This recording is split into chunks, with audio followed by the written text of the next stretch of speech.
आता चव्हाणांनी आपल्याला सहयोगाबद्दल सविस्तर माहिती दिलेली आहे. पण कोणत्याही गोष्टीची जर माहिती मिळाली तर ती गोष्ट मिळाली असं नसतं. माहितीने आपण फक्त जाणतो की अमुक वस्तू अशी आहे. समजा आम्ही लंडनची आपल्याला माहिती दिली तरी तुम्ही काही लंडनला अजून गेले नाहीत ना. तेव्हा लंडनला जाऊन तिथलं कसं काय वातावरण आहे त्याचा अनुभव यायला पाहिजे. त्यानंतर संबंध लंडनमध्ये काय काय प्रकार आहेत, कोणते रस्ते आहेत, कोणत्या इमारती आहेत, त्या सर्वांचं सुद्धा ज्ञान व्हायला पाहिजे. त्याच्यानंतर ते सगळं कळल्यावर तिथले कायदे कानून काय आहेत, मग आपण तिथे वागायचं कसं, ज्याने आपल्याला सगळ्यात जास्त फायदा होईल, ज्यासाठी आपण आलो त्याला अर्थ लागेल, हा सगळा विचार आणावा लागतो. तसंच अगदी सहयोगाचा आहे. फक्त एवढंच आहे फरक की सहयोग ही जिवंत क्रिया आहे. जिवंत क्रियेत आणि कृत्रिम क्रियेत फार अंतर असतं. जिवंत क्रियेमध्ये कोणती गोष्ट कशी घडेल ते सांगता येत नाही. म्हणजे आता एखादं झाड जर तुम्ही लावलं त्याला कुठे फांदी फुटेल, कुठे फुलं येतील, कधी येतील, कशी उमलतील, किती फळं येतील ते काय आधी सांगता येत नाही. परत ते दिसायचं नाही. काय सकाळी उठले फुलं आली, एका दिवशी सकाळी उठली फळं झाली. तसं सहयोगाचं आहे. आधी पार व्हायचं म्हणजे तुमचे कोंब फुटले. पार झाल्यावर आता काय काय होतंय आमच्या आतून ते बघत राहायचं साक्षी स्वरूपात. त्यासाठी पोषक काय करावं लागेल तेवढं करत जायचं आणि ते करण्यासाठी शक्ती येते माणसाला. म्हणजे आता मी कधी प्रोग्रामच्या आधी म्हणत नाही तुम्ही दारू पिऊ नका की सिगरेट पिऊ नका की हे करू नका वगैरे, कधी म्हणत नाही. सहयोग झाल्यावर मग म्हणते, कारण त्याच्या आधी तुम्हाला शक्ती नसते, विल पॉवर तेवढी नसते तुम्हाला. सकाळी ठरवतील हे करणार नाही ते हमखास होईल, ते समजतं आईला. पण पार झाल्यावर इतकी आतून शक्ती येते आपोआपच. शक्तीपेक्षा काय की चित्तच इतकं वेगळं होऊन जातं की तिकडे लक्षच जात नाही. मनुष्य स्नात होतो नुसता आनंदात आणि त्यामुळे दुसरीकडे काही लक्ष जात नाही. लक्ष परमेश्वराकडे वेधतं आणि त्याच्या आनंदातच तुम्ही डुंबत असता, दुसरं काहीही नको. आणि मग सगळं आपोआप घडतं. आपोआप जे घडतं तेच जिवंत आहे. ही प्रक्रिया अगदी जिवंत आहे हे समजलं पाहिजे. आणि आपण नुसते एक साक्षी आहोत ते बघायचं की वा आम्ही कुठे होतो आणि कुठे आलो. दुसरी फारच महत्त्वाची गोष्ट सहयोगाच्या आजच्या सध्या काळातली जो सहयोग आहे त्याचं महायोगामध्ये रूपांतर झालेलं आहे. म्हणजे पूर्वी एकाच दोन माणसं पार व्हायची, एक दोन फळं लागायची. पण आज जनसाधारण अनेक अनंत लोकांना पार केलंच पाहिजे, झालेच पाहिजे, वेळ आलेली आहे.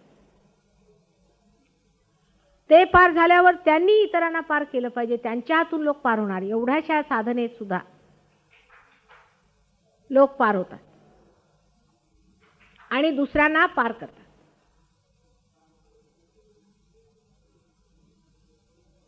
आजपर्यंत असं झालं नव्हतं. आजपर्यंत मी कालच आपल्याला सांगितलं मिल्टनचं जे पुस्तक आहे त्याच्यात लिहिलेलं आहे की तुम्ही देवाची माणसं एक दोन प्रॉफिट्स व्हायची. पण आता ही देवाची माणसं चटकन प्रॉफिट्स होतील आणि ते अनेक प्रॉफिट्स आपल्यात काढतील आणि करतील. पूर्व पुण्याची गोष्ट बोलू नका तुम्ही कोणी. त्याबद्दल मुळीच काळजी करू नका. काय होती आमची पूर्व पुण्याई अमुक तमुक काही बघायचं नाही. कुठे मला हिशोबच येत नाही कशाचा, पैशाचा तर अगदीच येत नाही. आताच कुणीतरी म्हटलं, अहो म्हटलं 5 पैशाची असली तरी चालेल, 2 पैशाची असली तरी चालेल, ओव्हरड्राफ्ट असला तरी चालेल, एकदाचं होऊन घ्या पार. पण पार झाल्यावर जसं मी म्हटलं, आधी अनुभव आल्यावर जाणलं पाहिजे की आता आपण दुसऱ्या प्रांगणात उतरलोय. आपली चेतना आता सामूहिक झाली, सामूहिक चेतनेत आलो. चेतनाच बदलली मुळे त्याच्यामध्येच एकदम बदल आला, ट्रान्सफॉर्मेशन झालेलं आहे. फुलाची आता फळं झालो आपण, तेव्हा सगळंच्या सगळंच बदललेलं आहे.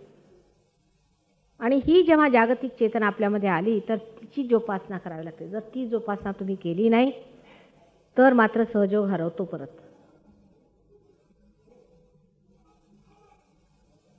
अशी बरीच मंडळी मी पाहिलेली आहे, येतात पार होतात, त्याचे लाभ होतात. पार झाल्याबरोबर पहिला म्हणजे लक्ष्मीचा प्रसाद. आता परवाच एक बाई म्हणाल्या माझे दागिने सापडले. अहो काय ते दागिन्यात काय ठेवले, पण जाऊ दे. कुणाला नोकरी मिळाली, कुणाला धंदा मिळाला, कुणाला पैशांचा पाऊस पडला, कुणाला काय झालं, हे सगळं काय झालं त्याला काय मला तर समजत नाही काय त्याच्यात वैशिष्ट्य आहे, पण जाऊ दे. मग झालं, आम्ही आता सहयोगी झालो. मग काय, आता प्रसन्न झाले आमच्यावरती देवी. आता झालं, आम्ही ठीक झालो. कुणी सांगितलं माझं आईचं पटत नव्हतं, वडिलांचं पटत नव्हतं, अमुक झालं, बायको पळाली, अमकं तमकं, ते ठीक झालं. पण ते तर सगळं काय आहे त्याच्यात तरी. कुणी सांगितलं माझी तब्येत बरी झाली, वेडे होते ते ठीक झाले, अमकं झालं. तर मग हे तर कमीत कमी झालंच पाहिजे, इतकं तर होणारच. त्याला काय अर्थ आहे. पण आत्म्याशी जे तुमचं संबंध त्याचंच आहे वरदान तुम्हाला मिळालेलं आहे, ते गाठलं पाहिजे. ते जमवणं जरा कठीण जातं, कारण बाकी गोष्टींशी आपला संबंध आहे. पैसे आपल्याला समजतात, परमेश्वराची श्रीमंती नाही समजत. ती ऐट नाही येत आपल्यामध्ये की आम्ही परमेश्वरी राज्यात उतरलेलो आहोत, त्या ऐटीने राहायला पाहिजे. श्रीमंती आली म्हणजे कळतं, मोटरी घेतल्या पाहिजेत, घरं घेतली पाहिजेत, थोडंसं असं डोकं करून चाललं पाहिजे वगैरे वगैरे समजतं. त्याचं आपल्याला बरंच निदान आहे. पण परमेश्वरी शक्ती आपल्यामध्ये आली म्हणजे आपल्या वागणुकीत, आपल्या व्यवहारात काय चमक येते आणि आपल्या शक्तीला काय धार येते त्याची कल्पना फार कमी लोकांना. आणि कशी असतात ते कधी पाहिलंच नाही. बहुतेक भामटेच येतात बुवा बनून. म्हणजे आतापर्यंत देवाच्या नावावर इतका अधर्म आणि इतका मूर्खपणा चाललेला आहे की आपण काहीतरी झालो हे म्हणायला सुद्धा सहयोगाना लाज वाटते. ह्या मॉडर्न काळामध्ये असं म्हणायचं की आता आम्ही साधू झालो आतून किंवा पीर झालो, मौलवी झालो, तर लोक काय म्हणतील, हसतील, काय हो बोलता तुम्ही, चांगलं नॉर्मल माणसासारखं बोला, काहीतरी चालतं तुमचं. म्हणून तिकडे लक्ष द्यावं लागतं. लक्ष असं की आता आत्म्याचा आनंद आमच्यात येऊ लागला, झिरपू लागला, पण त्याच्या प्रकाशात आम्ही चाललो आहे किंवा नाही. नवीन प्रकाश आमच्यामध्ये आला आहे असं दुसऱ्यांना दिसतंय की नाही. मग सगळं शिक्षण आत्मिक होतं, स्पिरिच्युअल एज्युकेशन सुरू होतं.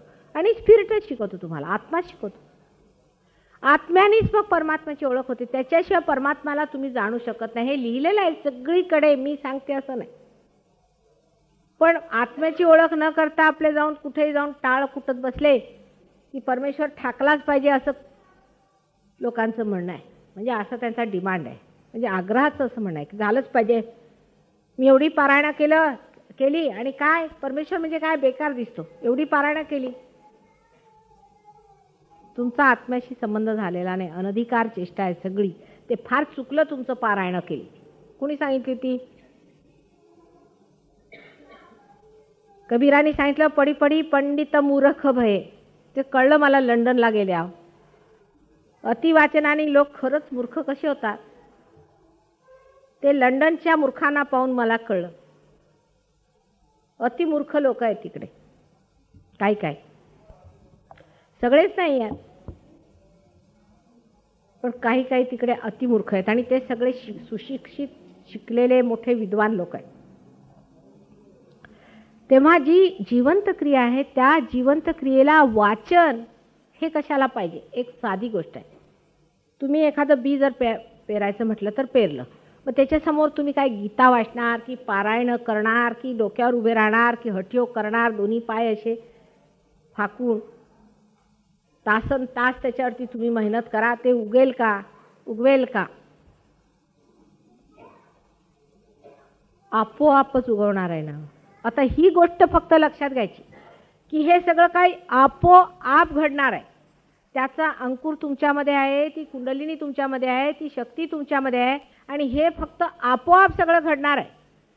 हा अगदी मनामध्ये पक्का विचार ठेवायचा. आता नाही घडलं तर माताजी का नाही घडलं आम्हाला म्हणून माझ्याशी वादायचं नाही. नाही घडलं बाबा, मी काय करू शकत नाही. एखादं बी खराब गेलं त्याला मी काय करणार? पण त्याचा अर्थ असा नाही की तुम्ही स्वतःला म्हणायचं मग मीच वाईट आहे, माझ्यातच खराबी आहे, अमकं तमकं, असं नाही. त्याच्यामध्ये मग असा विचार घ्यायचा की नाही घडलं ना तर काय गोष्ट आहे बघूया. माताजी प्रश्न विचारतील. आता कालच मी एका गृहस्थांना विचारलं, का हो म्हटलं तुम्ही कोणी तांत्रिकाकडे गेले का? नाही. काय झालं का? तसं नाही. चांगले होते, त्यांची चक्र ठीक आहेत. मग लेफ्ट नाभीवर आल्यावर विचारलं बायको कशी आहे? बायकोच्या अंगात येतं. म्हटलं झालं, तेच अंगात येतं म्हणजे हे भूत आहे, दुसरं काहीही नाही. कोणाच्याही अंगात आलं म्हणजे ते भूतच आहे, हे जाणलं पाहिजे. ते काही देवबीव अंगात याला, देवाला काही अक्कल आहे की नाही की मोलकर्णींच्या अंगात येऊन राहिलेत देव? आता काय सांगायचं. आणि मग झिंगून राहिलेत वेड्यासारखे आणि मग पागलखान्यात शेवटी देव जातात काय?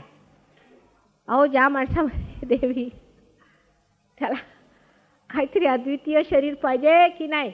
वाटते त्या माणसाच्या अंगात देव. तिकडे भांडी घासली आणि बसल्या की आले देव त्यांच्या अंगात.